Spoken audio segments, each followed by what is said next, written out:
Hey guys, what's up? Jose Savalza here with Making an Impact podcast, and today's special guest is Moni Wilder out of the Phoenix, Arizona area. As you can tell by because she's wearing a Phoenix Suns sweater here. But the reason I have Moni on here today is because I had the pleasure of meeting her just a couple of months ago. But let me give you a brief introduction about her. She's been in the business for about 6 years, and check this out, has sold over 600 houses. So do the math. She's averaging about 100 closings a year. She's no stranger to just being real and authentic. I mean, and again, the short time that I've got to know her, she shoots it straight, just like no other. And I think that's one of the pillars of her success is the fact that she's very authentic, very real. She's a mother, she's a wife, and this conversation is really just going to be about her production, how she got started, how we met, and obviously the future and whatnot, but also a little bit about how she's able just to stay sane in all this process, right? With having kids, and she's got two beautiful kids. If you follow her on social media, you can see that you can kind of follow along with their family's journey. But she's got two beautiful kids, an amazing husband, and from what we can see, just an amazing life overall. So everybody, help me welcome Moni. Moni, I gotta just ask, just because it's the 800-pound gorilla in the room, right? You've been in the business for about 6 years, 600 homes. I mean, you're averaging 100 closings a year. How did you get started? And how did you kind of like ramp up so quickly to start producing so much? Well, first of all, thank you so much for having me. It's such a pleasure to be on your podcast because I admire you so much and see all your coaching and all the mentorship that you do for other people. So it's just great to be here and be a little small piece of the content that you're putting out. So thanks for having me. So how did I get started? I got started kind of a strange way. I began my real estate business somewhat as like a side hustle. I owned a gym for a long time, and it was a CrossFit gym. I was coaching CrossFit, so I had a lot of people in my life, a lot of people that I knew. And I got my real estate license because my husband and I were doing some flipping, and we were kind of tired of paying like a realtor. We didn't want to pay a realtor anymore, so went and got my real estate license, and from there, I started selling homes to the people in my gym. I had a lot of young people there who had not owned homes before, and so I started helping them with their home purchases, and from there it just grew and grew and grew until my first year I sold, I think, around 30, 35 homes, and my second year was 55 homes, and my third year was almost 90, 85, somewhere in there. And then after that, it went into the 100, almost 150, 200 homes, and so on and so on. So it just kind of multiplied from there and just became this thing. But it was all about like the first level of relationships, the people that I had known and like worked with and worked out with and coached them. And then they started referring and more people were referring. And then from there, it just kind of blew up. So it sounds like you just really focused first with the people that you knew, your database, your sphere of influence, right? You said that you were at a gym and you quickly transitioned from being a workout partner and or just someone that they would see at the gym to now someone that is taking care of probably one of the most important assets that they own, which is their home, right? How were you able to transition or wear one hat one day and then pretty much wear a different hat, again, so quickly? It was there a learning curve that you went through? It doesn't sound like it, just because, again, you sold over 30 homes your first year. And I think one of the questions that a lot of my audience will have is, how did you do that so fluidly, like so quickly? The database is obviously one thing that we always tell our agents to really focus on, right? Is there something that you said to them, something that they really kind of gravitated on that you can share with us? Well, I think that it's interesting to hear you say, wear one hat one time and then a new hat. I didn't really view it that way. With being their coach at the gym, my job is to help them reach a goal. And so it's the same thing, like the goal here is health and fitness. The goal here is own a home or to own multiple properties or whatever or sell their home for a certain amount. So I just really treated it a lot like coaching. and just said, okay, both of these things require us to get super clear on what is the client's goal, and then to build a plan that makes sense to reach the goal, and then to be able to articulate the plan in such a way that wins the client. And so I think probably one of my strengths is the articulation of the plan and the belief that I can do it. Maybe those are two things that are somewhat like God-given, but the other things aren't, it's not that complicated. It's just a matter of pinpoint what do they want to do, and then show them the path and be the one that leads them down the path. Same thing. So it sounds like you were just, like to your point, you just led them. You said, okay, this is the goal. Let me just help you get there. So you were very confident in your own ability, right? And just to lead them. And I think that's something that I want the audience to really understand, is that you as a real estate professional, or a professional period, whether you're mentoring someone or coaching someone at a gym, whether you're in real estate, in lending or insurance or any other industry, the client is looking to be led. And you did a very, very good job. Immediately, you identified that and you just ran with it. And I want, again, the audience to understand that they are looking for leaders. So the number one skill set that we got to develop is our leadership ability.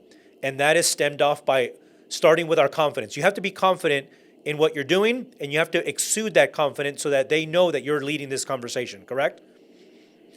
Yeah, it's funny that you bring this up. This is something I just talked about on my coaching call right before this. The fact that, a lot of stuff that's put out about realtors is oriented to service and to be a servant and to be obedient.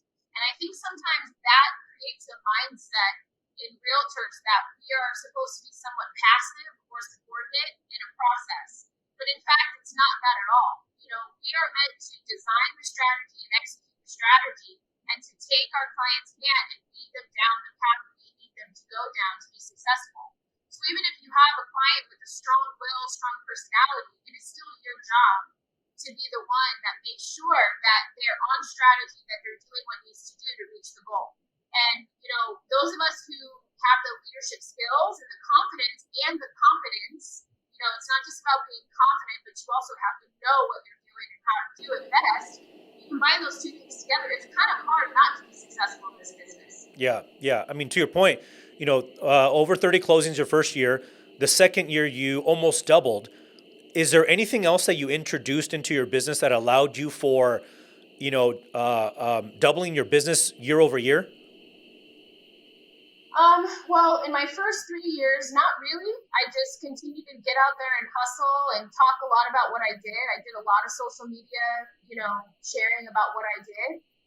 And then I joined a company, I think my fourth year of being in business, called 72 Sold, which I know you're somewhat a part of as well, that also introduced the first time of me having like a lead source. But apart from that, if the people aren't into that, you really don't need that in order to sell a lot of real estate. You really don't. So what you did was just always stay top of mind through social media, through your hustle, through your work.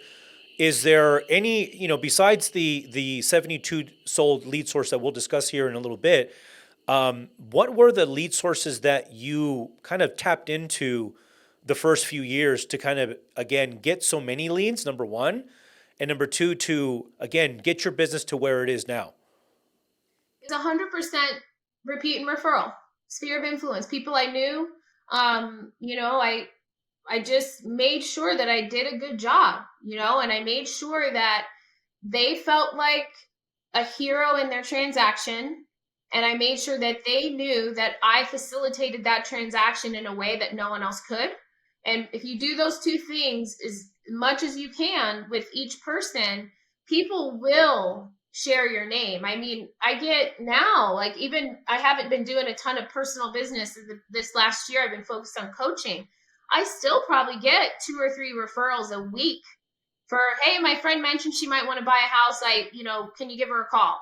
Hey, this guy out here has a house. Even guy in California wants to sell his house. I don't know anyone in California, but I know you know someone in California, right? So that still happens just because of the feeling that I left them with, and they had such a good experience and they felt empowered and good that, it kind of happens organically. And I feel like that type of client is definitely your easiest client to convert from a lead to a close, but also is the client that is going to be most likely to mention you in rooms of people and help you grow your business organically. Wonderful. Now, you mentioned that there's people still reaching out to you. You still get 2 or 3 referrals, you know, a week, a month, whatever, right? Are you doing something? Is your team doing something to stay top of mind through your database? Are you sending out emails? Are you doing postcards? Are you doing all of the above to kind of always just stay top of mind? So, I have kind of two databases. So I've got, the 72 sold database, and then I've got my sphere of influence database, right? So there's kind of two things that happen. I won't talk about the 72 sold database because not a lot of people know what that is or have that. So we'll just keep it on, SOI. So I do something simple. I do a monthly market update that I write in my voice. I have a very distinct, like, kind of personality and voice that my clients are used to, so I write it in my voice. I try to avoid, the chat GPT or the super like dry, typical real estate talking head type voice. And I just put it out. I put it on my social media. I have it emailed to them, once a month, they get it. And then for my I have like a VIP list of people. And these are people who have like referred business to me. And I keep track of everyone like that. So it's maybe a list of about 200 people now on that VIP list. I send them, stuff in the mail, just kind of newsletters, like, but all of that's very much like maybe every other month. It's not extremely frequent. It's just kind of like between the email that goes out once a month plus on social media, and then a little something extra for your VIP people to keep them feeling special. That has really been tried and true for me forever. And I just always am like, the go-to person. So I've made myself like the I got a guy girl, so if they know that they want, someone for drywalling, they know I have someone because I flip houses. So it's like, yeah, I'll send my drywaller out there. You got a plumbing issue, whatever. Home warranty isn't responding, to you. Don't worry, I'll call the rep. I send her enough home warranties where she should go fix that AC, make sure it gets done. So just positioning yourself as that kind of always go back to person anytime there's something that they need, also is helpful, because when they reach out to you about, hey, my AC went out, can you remind me who my home warranty company is? I let them know. And then the next text they'll send, sometimes more times than, it's kind of funny. They'll be like, yeah, and we want to talk to you too about selling the house next year. Okay, great. Yeah. So it's like right there, because they thought of me for home warranty. Now I'm in their phone. They tell me that. Now I know, okay, I'm going to set a reminder to go out there and meet them about getting the home sold next year. So it's just super simple. I think us as humans just tend to overcomplicate things, because I am of the opinion that we have so much information. I mean, information is at our fingertips. We think we have to do this. We think we have to do this. We think we have to do this. And then it becomes so overwhelming that they don't do anything. Yet you come along and you say, I write 1 email a month. I have a VIP list of X amount of people in there, and I do something a little extra for them. Other than that, I'm doing a newsletter, and that's it. Along with you establishing yourself as almost like an ambassador of some sort, where, again, you need a drywall to be fixed. Hey, I need an attorney. Hey, I need this. Do you know somebody? You've established yourself as the go-to individual, right? What's the weather like in Phoenix today, right? And that's all you're trying to do, is just stay top of mind. You want mind share on your clients, because if they think of you for this, they'll definitely think of you to, hey, I know someone that needs to buy, or guess what, I need to sell. And that's all we're trying to do in this business. So number one, what I got is keep it simple. And number two is don't overcomplicate it and just do it. Yeah. And I think one of the things that's important for people, especially if they're just getting started, and you're right, there is so much information, and there's a million of podcasts that talk about real estate. Here's the key to success, right? I mean, you type that in, there's thousands and thousands of hits of what you could listen to. And there's so many different ways to skin the cat. The important thing is for people to hone in on what resonates for them because it's so important to know that none of this works without consistency.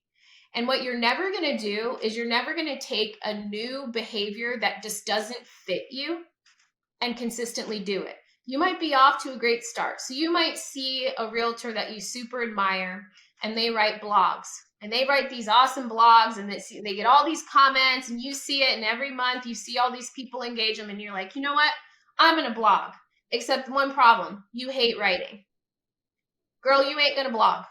You're going to write one blog. It's going to be painful. You're going to hate it. And the next month you got to do it. You're going to procrastinate it, put it off.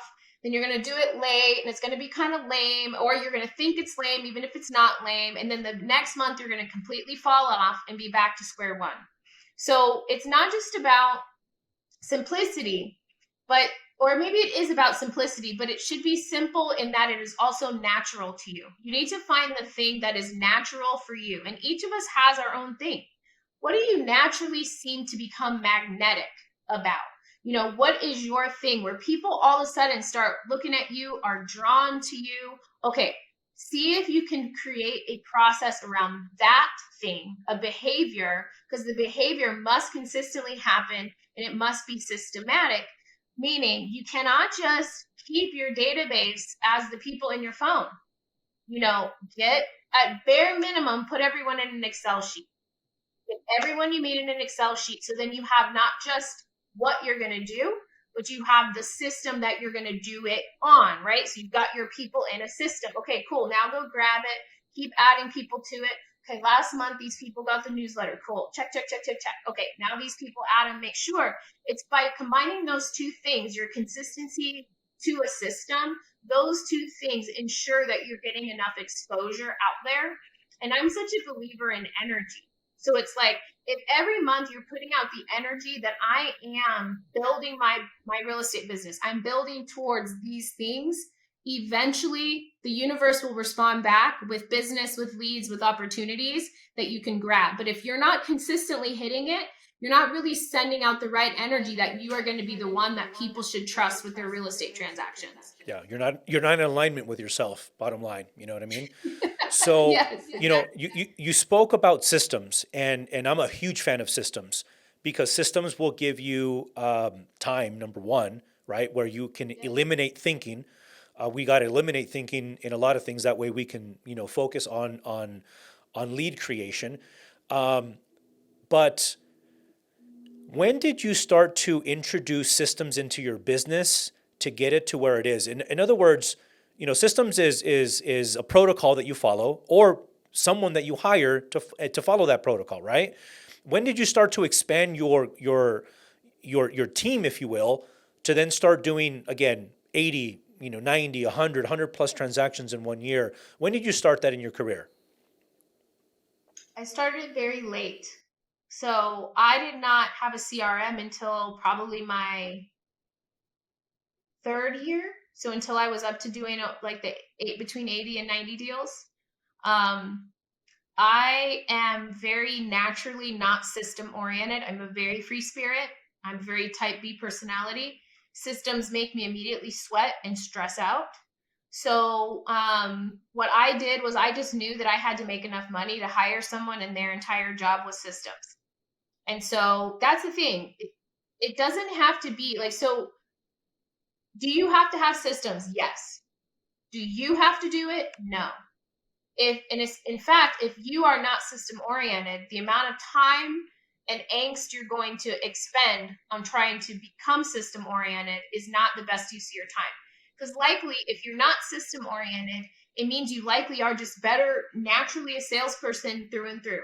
Most really, really good salespeople hate systems. They don't like CRMs. They don't like documentation. They don't like follow-up. That's the other thing. They don't like to follow up. They don't want to track, when was the last time I talked to such and such?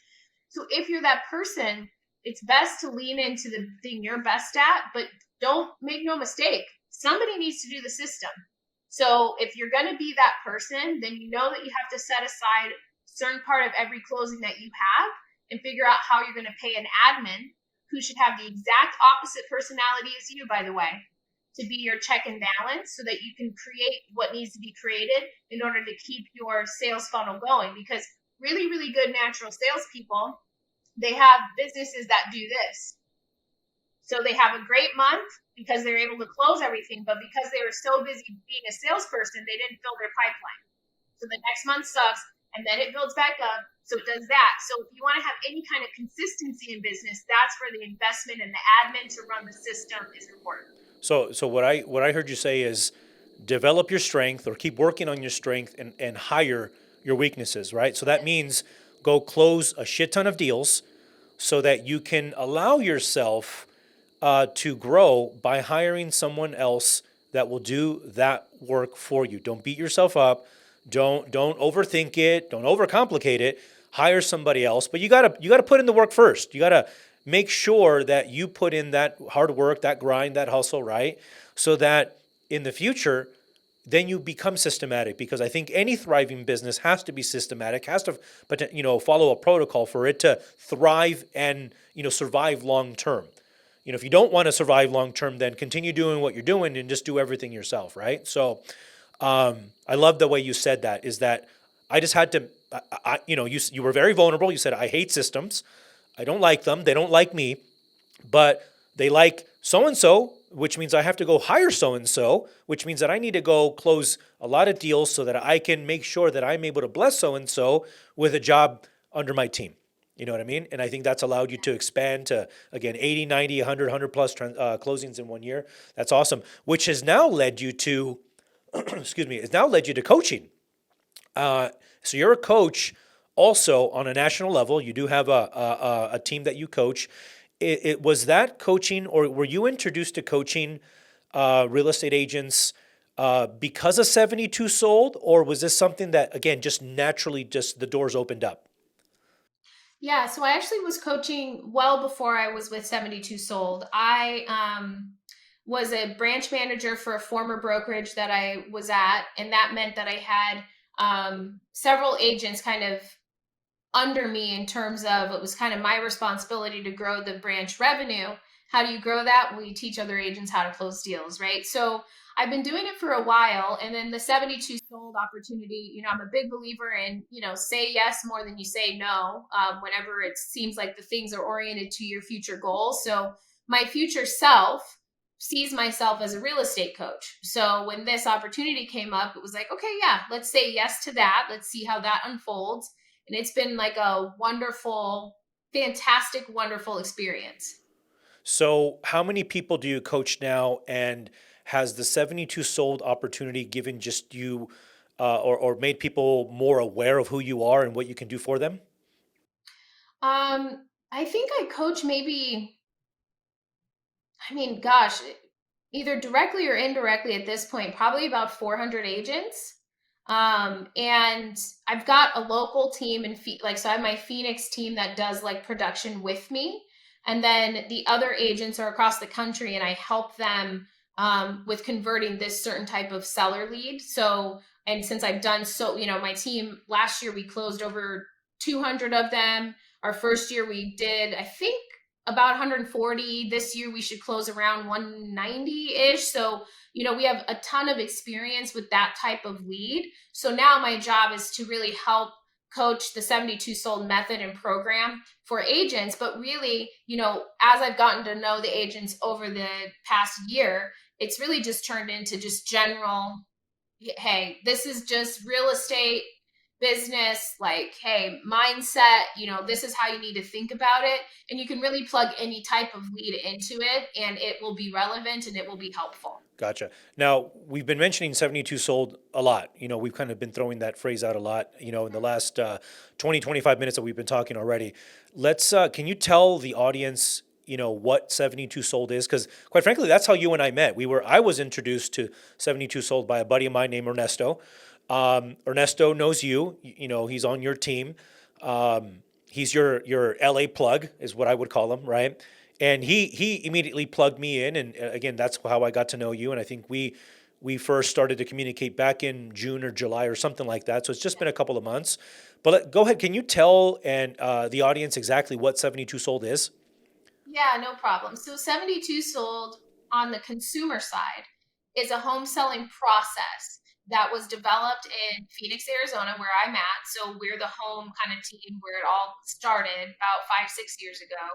And so it's a home selling process that's designed to help sellers net maximum amount for their home in a very short amount of time. So eliminates a lot of kind of unnecessary old fashioned or just doesn't really work steps of the traditional home selling process, really digs into the things that do cause people to get the most for their home. And between those two things combined is a really pretty sleek, cool process that sellers generally love. Now, in Arizona, there are 72 sold agents, and we are about all of us with the same brokerage. We are facilitators of this. We've been facilitating this program for years.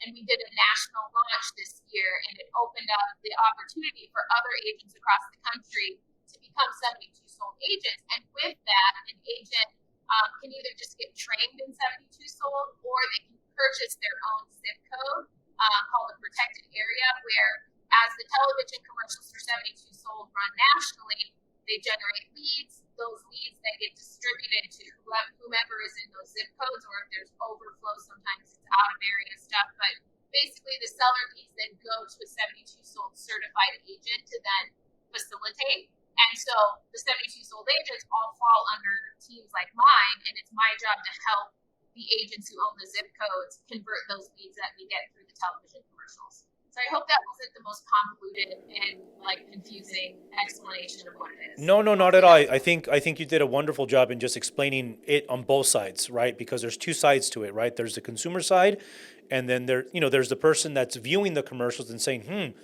I wonder what this is. Let me call. They get asked for not too much information, which keeps them protected to some degree, right? Because I'm a receiver of some of these leads, and I know that generally you get a name, not even a name really. You get a number and you get an address, and there's a process or a system that you teach agents, teams on how to follow, right? How to introduce yourself, how to get into that person's home and start that conversation of selling, right? And obviously there's a process and a protocol with 72 Sold, right?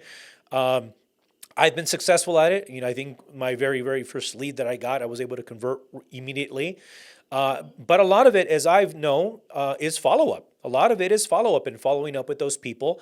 Not everybody is genuinely interested in selling. A lot of them are just wanting to get information, right? So we kind of have to weed out. And again, there's a follow-up process for that, right? So how big would you say your team is now with 72 Sold?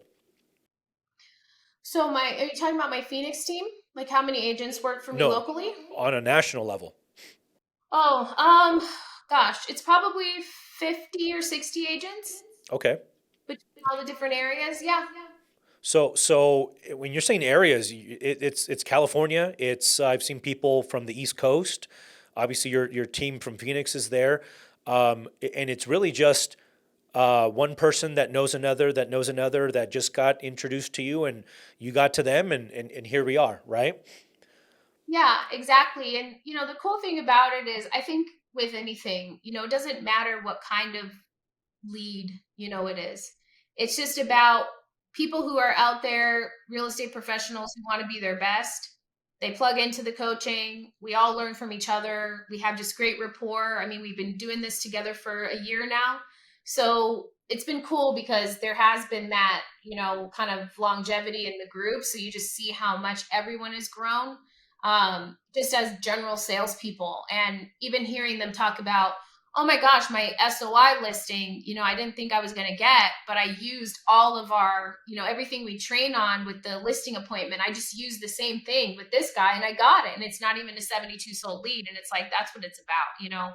I'm a big believer in, I don't want anyone who I coach or myself to be reliant on any company to generate business for me. One, I know I don't have to because I started how I started and I self-generated so well. But the other thing is it's just not an empowering position to think that, you're not valuable enough to be hired, yourself without this thing. So having it as a supplement, I think is great. And I love that we have it. But what I love seeing really is how people are taking the skills and kind of the mindset and the different logics and applying it to their database of their personal people and having that part of their business grow as well. Super rewarding.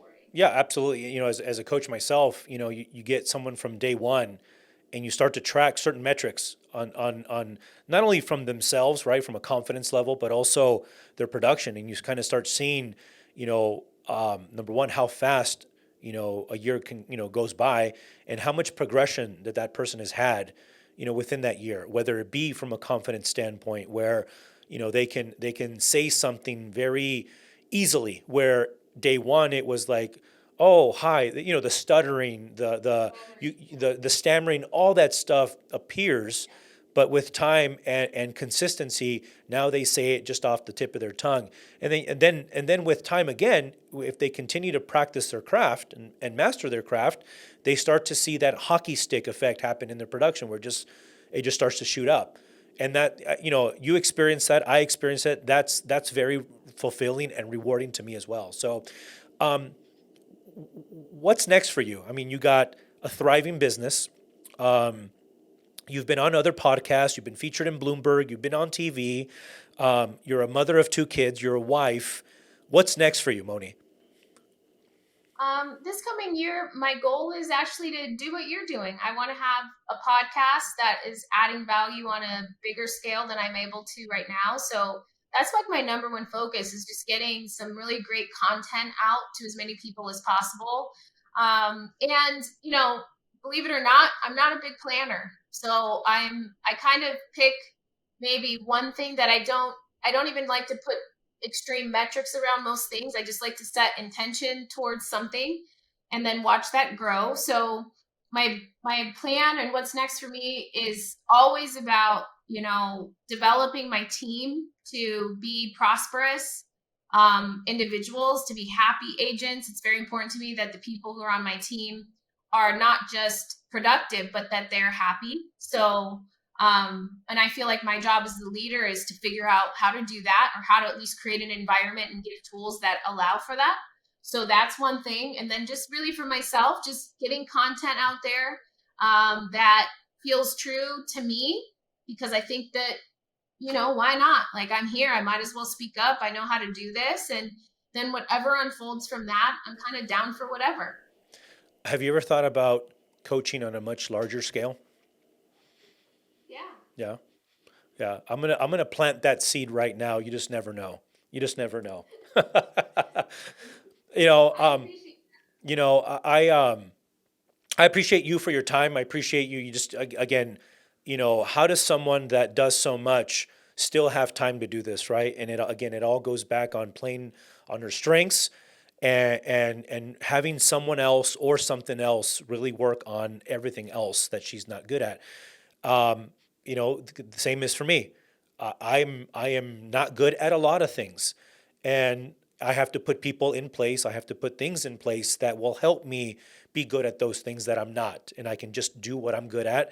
One of them is helping again, developing agents, right? Developing agents from ground zero to a thriving, fruitful business, and even those that are thriving kind of look at things that maybe they can't see and how they can perfect it and kind of get better and start to really 1%, 2% increases in this can propel to much larger increases in other areas of their life. So those are things that we're working on our end, and like I said, I think we'll be in touch you know, more often as my business continues to grow on a national level. Obviously, you and I keep in touch with 72 Sold and a lot of the activity that we do there. So I don't know. I'm like I said, I'm planting the seed. You never know. You never know what I have in Okay. mind. Okay, The seed's planted. I seeds feel it in planted. there. It's Absolutely. germinating already. Perfect. So with that said, Moni, how do people know you? How do people get to know you? How do people reach out to you? You know what? I am constantly on Instagram and Facebook. So if people just want to like type in Moni Wilder, at Moni Wilder is my Instagram, Moni Wilder is my Facebook.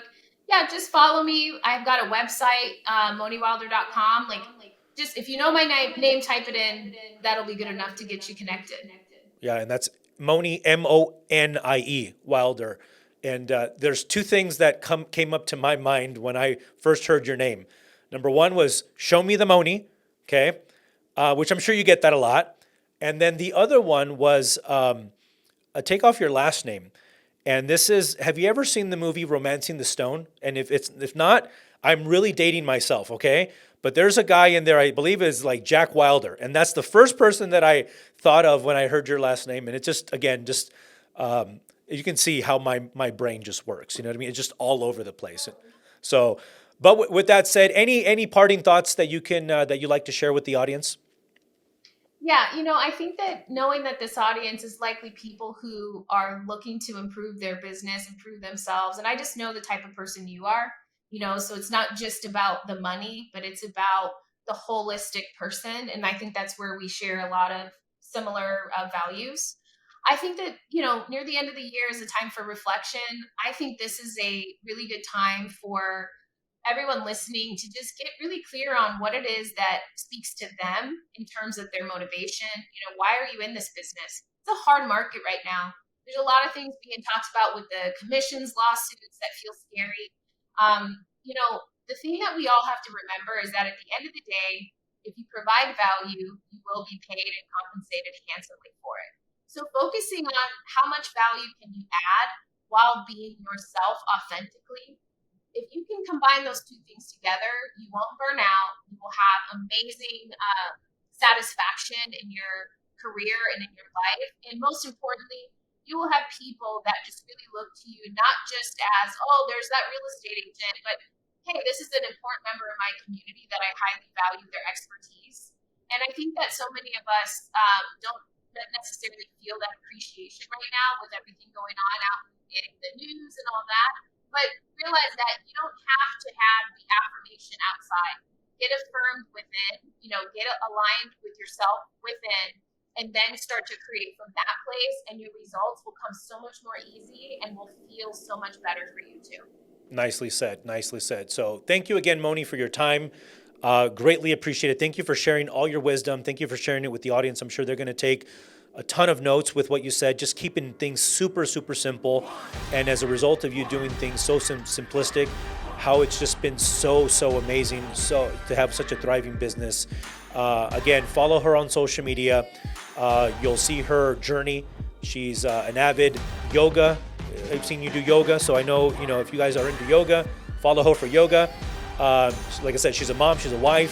For tips on how to keep two very beautiful kids, by the way, very rambunctious kids busy, make sure you follow her as well. So with that said, thanks again, Moni, for your time. God bless you, and we'll definitely be in touch, okay?